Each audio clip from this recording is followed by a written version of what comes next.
नमस्कार, आपण पाहतो आहात युग बदल न्यूज मराठी। साहित्यरत्न लोकशाहीर अण्णाभाऊ साठे यांना भारतरत्न पुरस्कार मिळावा याकरिता परिवर्तन युवक संघटनेचा प्रवास प्रबोधनाचा।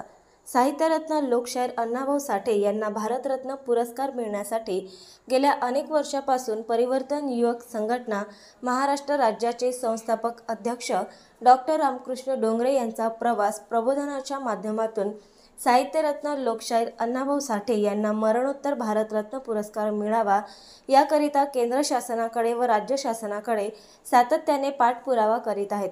त्याच अनुषंगाने आज अकोला येथे राष्ट्रीय कामगार विदर्भ अध्यक्ष तथा माजी पशुवैद्यकीय अधिकारी डॉक्टर रमेश चंदनशिव यांच्या हस्ते प्रवास प्रबोधनाचा माहितीपत्रकाचे विमोचन करण्यात आले। तसेच वाशिम जिल्ह्यात देखील साहित्यरत्न लोकशाहीर अण्णाभाऊ साठे यांना भारतरत्न पुरस्कार मिळावा याकरिता प्रवास प्रबोधनाच्या माध्यमातून केंद्र शासनाकडे व राज्य शासनाकडे पाठपुरावा करणार असल्याचे डॉक्टर रमेश चंदनशिव यांनी या प्रसंगी सांगितले। सर्वांना क्रांतिकारी जय लवजी। मी डॉक्टर आर.बी. चंदनशिव, माजी पशुवैद्यकीय अधिकारी आणि विदर्भाचा राष्ट्रीय कामगार संघटनेचा जिल्हाध्यक्ष आहे। आज परिवर्तन युवक संघटना महाराष्ट्र राज्य अकोला जिल्ह्याच्या वतीनं साहित्यरत्न लोकशाहीर अण्णाभाऊ साठे यांना भारतरत्न पुरस्कार मिळावा याकरिता एक चळवळ उभी केलेली आहे। ते आमचे मित्र डॉक्टर रामकृष्ण डोंगरे, शिवसेना अनुसूचित जाती मोर्चा शिंदे गटाचे जिल्हा प्रमुख अकोला।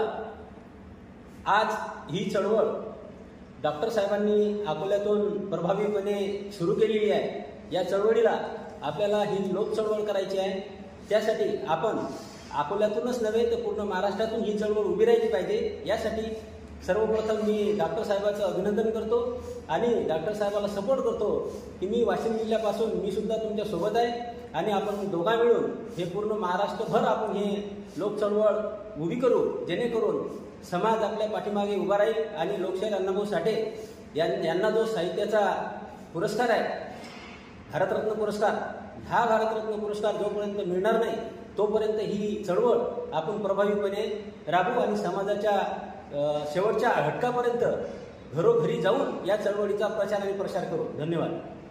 नवीन अपडेट मिळविण्यासाठी चॅनलला लाईक आणि सबस्क्राईब नक्कीच करा।